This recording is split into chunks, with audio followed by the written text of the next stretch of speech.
Tom here, Gilbert Gun Exchange and Gun X Custom. Just gonna do a quick little review here. Wasn't my plan when I started, but taking apart a DelTon Echo 316 standard lightweight M4. People have me take apart factory guns all the time, square up the receiver, bed the barrels, clean up the feed ramps, put it all back together, make sure it's right. They pretty much always shoot better. Take apart a lot of guns, a lot. Every brand you can imagine. Matter of fact, just a little bit ago, took apart a Knight's Armament. Little 300 blackout pistol. Wasn't easy. But this little DelTon, a fraction the price of a Knight's Armament. I mean, this is a gun I sold for $450. Complete running, brand new gun. 16-inch lightweight profile. It's a 1.9 twist in this case. Handguard was a 15-inch free float. Had tabs that keyed around the upper receiver, which is nice. Keeps it from rotating. Gas block was well made. It was indexed correctly. It was set tight. Finish is good. Left no Mars coming off of the barrel, which is impressive. So that was all pretty standard procedure. What surprised me was the fit of the barrel to the upper. That is everything in an AR. Your scope doesn't mount to the barrel, it mounts to the upper. Everything mounts to the upper.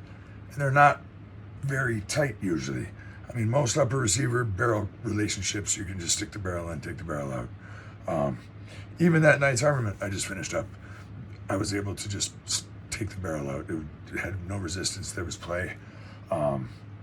As most are, which is why this is worth mentioning. So I pulled the barrel nut off of this guy, and it was plenty tight. I'm going to say it was at least 50 pounds. It's got anti-seize on it, and it was all done right. But then I took out the barrel tool there for taking off the barrel nut, set her back in the vise, went to pull the barrel out. The barrel is extremely tight in the upper. Usually the only company I run into that's tight like that, like consistently, where the barrel meets the upper, that relationship, it's honestly Bravo Company. Their uppers come with a warning in them that even says they're undersized and need to be fitted. But again, a higher end gun. This is a DelTon. Now, there's a couple of similarities between the DelTon and the Bravo Company. Another one is the finish on the inside of the upper, which I will show you. But I just thought it was really impressive how tight this thing was. Now, I got a little seam started here.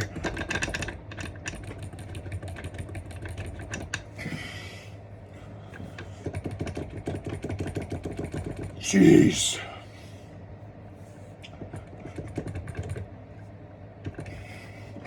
If it was any tighter, I'd be using a rod from the other side.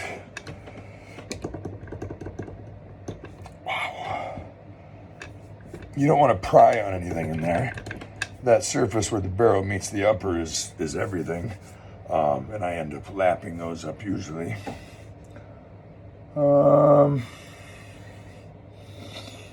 I might actually try to bump this out anyway. There we go. Brass.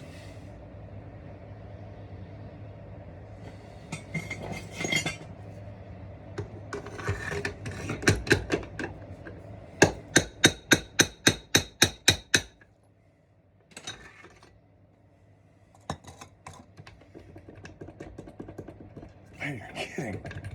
Oh.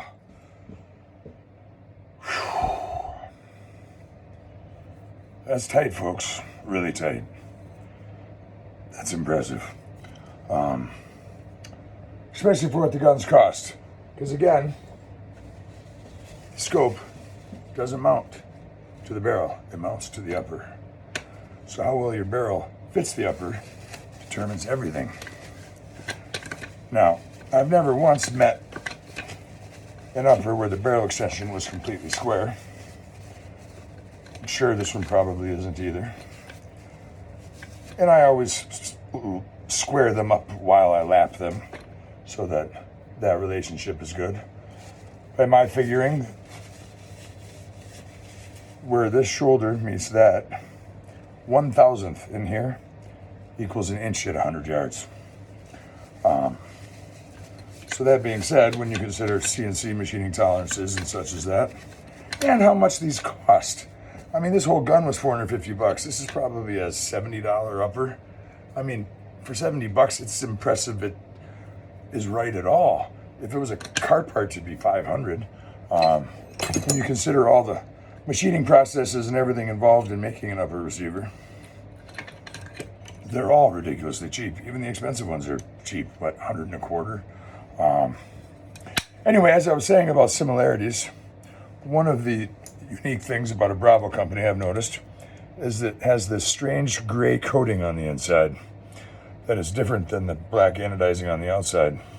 I don't know if it's some kind of a micro slick film, sort of like a Cerakote's micro slick, or what it is in there. But it's extremely smooth. It's also on the inside of the buffer tubes for Bravo company. But DelTon has it on the inside of their uppers also. I mean, right now, if I was blindfolded, I really couldn't tell you that this wasn't a Bravo company based on how tight the barrel was, the finish on the inside. And if you look at these seams right along here, every AR has them, that seam right there.